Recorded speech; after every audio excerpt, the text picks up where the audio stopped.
അസ്സലാമു അലൈക്കും.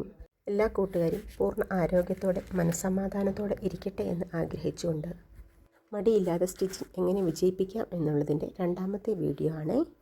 ആദ്യത്തെ വീഡിയോ കാണാത്തവർ അത് കണ്ടതിന് ശേഷം ഇത് കാണുക. കഴിഞ്ഞ വീഡിയോയിൽ നമ്മൾ പറഞ്ഞു നിർത്തിയത് ഫിനിഷിങ്ങിനെ കുറിച്ചാണല്ലോ. ഒരു റെഡിമെയ്ഡ് ഡ്രസ്സ് എടുത്തിട്ട് എന്തെങ്കിലും കംപ്ലൈൻറ്റ് വന്നാൽ ആളുകൾ കാര്യമാക്കില്ല അല്ലേ? നേരെ മറിച്ച് സ്റ്റിച്ചിങ് ചെയ്യുന്ന ഒരാളുടെ കയ്യിൽ നിന്നാകുമ്പോൾ വലിയ കോലാഹലം സൃഷ്ടിക്കാൻ ഇടയുണ്ട് അല്ലേ? അതുകൊണ്ട് നന്നായി ശ്രദ്ധയോടെ തയ്ച്ചില്ലെങ്കിൽ നമുക്ക് ഫിനിഷിങ് കുറവുമുണ്ടാകും, ആളുകളുടെ പരാതിയും പരിഭവവും കേൾക്കേണ്ടി വരും. നല്ല ഫിനിഷിങ്ങിൽ കസ്റ്റമർക്ക് കൊടുക്കാൻ സാധിച്ചാൽ നമുക്കൊരു അഭിമാനം തോന്നും അല്ലേ? ആ അഭിമാനം ഉണ്ടാകുമ്പോഴാണ് അടുത്ത തുണി നമുക്ക് എങ്ങനെ തയ്ക്കണം അതിനൊരു ഇൻട്രസ്റ്റ് ഉണ്ടാകുന്നത്, പുതിയ പുതിയ ഐഡിയാസ് നമ്മളുടെ മനസ്സിൽ വരുന്നത് അല്ലേ? പിന്നെ തുടർച്ചയായി നമ്മൾ ഒരേ ഇരിപ്പിരുന്ന് തയ്ക്കുമ്പോൾ ശരീരത്തിന് വലിയ ദോഷമാണ് ഉണ്ടാകുന്നത്. പ്രത്യേകിച്ചും കഴുത്ത് വേദന, നടുവ് വേദന, അതുപോലെ കണ്ണിനൊരു അസ്വസ്ഥത, ഇതൊക്കെ ഉണ്ടാകുമല്ലേ? ഇത് ഒട്ടുമിക്ക തയ്യൽക്കാരും നേരിടുന്ന വലിയ പ്രശ്നങ്ങളാണ്.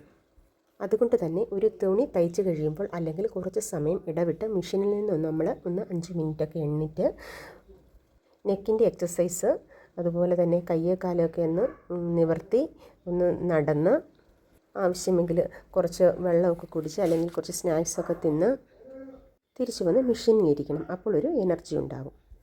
ഞാൻ തയ്ച്ചുകൊണ്ടിരിക്കുമ്പോഴൊക്കെ മോട്ടിവേഷൻ സ്പീച്ചാണ് കേൾക്കാറുള്ളത്. അതുപോലെ നിങ്ങൾക്ക് ഇഷ്ടമുള്ളത് കേൾക്കാം. ഇങ്ങനെ ചെയ്യുമ്പോൾ നമുക്കൊരു മടുപ്പും ഉണ്ടാവാറില്ല, സമയം പോകുന്നത് പോലും അറിയില്ല. അതുപോലെ തന്നെ ബിസിനസ് വളർത്താൻ പ്രധാന ഒരു ഘടകമാണ് റിലേഷൻഷിപ്പ്, കസ്റ്റമർ റിലേഷൻഷിപ്പ്. കസ്റ്റമറോട് നല്ല സ്നേഹത്തോടെയും പുഞ്ചിരിയോടുകൂടിയും സ്വീകരിക്കണം. കുറച്ച് വീട്ടുവിശേഷങ്ങളൊക്കെ അങ്ങോട്ടും ഇങ്ങോട്ടും ചോദിച്ചറിയണം. പിന്നെ അവർ പറയുന്ന കാര്യങ്ങൾ പൂർണ്ണമായി ശ്രദ്ധിച്ച് മനസ്സിലാക്കാൻ ശ്രമിക്കണം. ഏത് ഡിസൈനാണ് തയ്ക്കേണ്ടത് എന്ന് അവരോട് ചോദിച്ചറിയുക.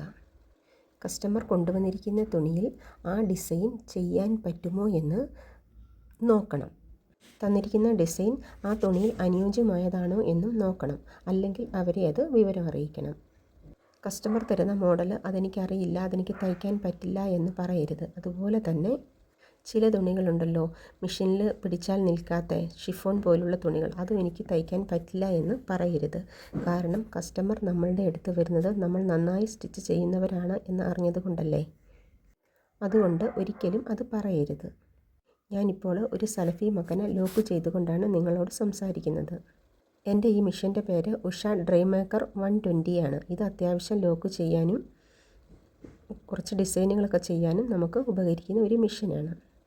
തുടക്കക്കാർക്കൊക്കെ നന്നായി ഉപകരിക്കുന്ന ഒരു മെഷീനാണിത്. ആദ്യമായി വരുന്ന കസ്റ്റമർ ആണെങ്കിൽ കോട്ടൺ തുണിയിൽ സാദാ മോഡൽ ആദ്യം തയ്ച്ചു കൊടുക്കാൻ ശ്രദ്ധിക്കണം. അതിനുശേഷമേ നമ്മൾ മോഡൽ തുണി തയ്ക്കാൻ പാടുള്ളൂ. മിക്ക ആളുകൾക്കും പ്രശ്നമുണ്ടാകുന്നത് ഷോൾഡർ അകന്നു വരുന്നു, അതുപോലെ ആം ഹോളിൻ്റെ അവിടെ ചുളിവുണ്ടാകുന്നു, അതൊക്കെയാണ്. കഴുത്തിറക്കം കൂടുതൽ വേണ്ട ആളുകൾക്ക് ഷോൾഡറിൻ്റെ അളവ് കുറവ് എടുത്താൽ മതി. അതുപോലെ തന്നെ തുണികൾ തയ്ക്കാൻ വാങ്ങുമ്പോൾ തന്നെ എപ്പോൾ തിരിച്ചു കൊടുക്കണമെന്ന് ചോദിച്ചറിയണം. നമുക്ക് ആ ഡേറ്റിൽ തന്നെ കൊടുക്കാൻ കഴിയുമോ എന്ന് അവരോട് പറയണം. ഡേറ്റെല്ലാം സെറ്റായി കഴിഞ്ഞാൽ കസ്റ്റമർ കൊണ്ടുവരുന്ന കവറിൻ്റെ പുറത്ത് ഡേറ്റും അഡ്രസ്സും പേരും എഴുതി സ്റ്റിക്കർ ഒട്ടിക്കണം. ആദ്യം കൊടുക്കേണ്ട തുണികളെല്ലാം മാറ്റി വയ്ക്കണം.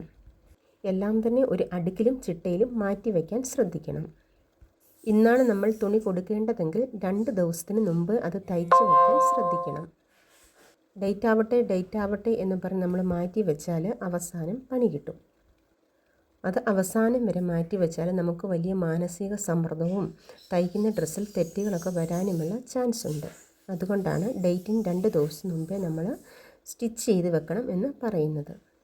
അതുപോലെ തന്നെ ശ്രദ്ധിക്കേണ്ട ഒരു കാര്യമാണ്, സമയത്തിന് കൊടുക്കാൻ പറ്റാത്ത അത്രയും ഓർഡറുകൾ ഒരുമിച്ച് വാങ്ങി വെക്കരുത്. അത് കസ്റ്റമറുമായുള്ള ബന്ധത്തെ ഒരുപക്ഷെ ബാധിക്കുന്ന ഒരു കാര്യമാണ്.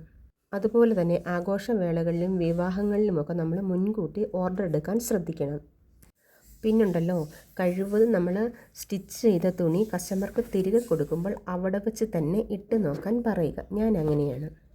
ചെറിയ ടൈറ്റോ അല്ലെങ്കിൽ ലൂസോ ഒക്കെ ഉണ്ടെങ്കിൽ ആൾട്രേഷൻ ചെയ്ത് അപ്പോൾ തന്നെ നമുക്ക് കൊടുക്കാൻ ശ്രദ്ധിക്കണം. കസ്റ്റമർക്കും അതൊരു സന്തോഷമുണ്ടാകും.